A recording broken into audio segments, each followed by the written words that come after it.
the one thing that as a total outsider, I'm in marketing, I'm in communications, like I'm a total outsider to all of this.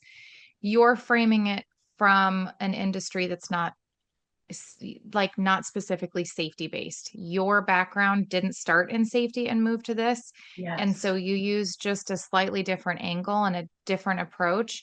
And that's appealing to people who their company is now saying, hey, you need to start looking at this. We need to start doing organizational learning, but Yeah. everything is safety based. And they're like, well, I'm not in the safety department. So there's Exactly. just And that little bit of a I'm difference. happy to come back from the break and address that a little bit. Yeah. Because when something goes wrong at my company, nobody physically gets hurt. Right.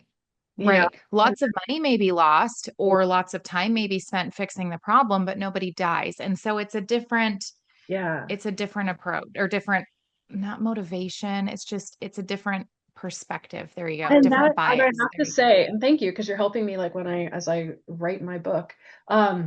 This is when I created this out of nothing, that was one of my biggest challenges is that there was no like all the safety stuff didn't fit the software industry. And my Yeah. biggest challenge was getting these software engineers who were really, really freaking intelligent, like to see the trees for the forest. Like, you Yeah. guys, it's not you, it's not your code.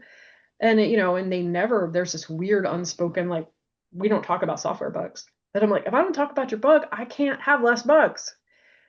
Right.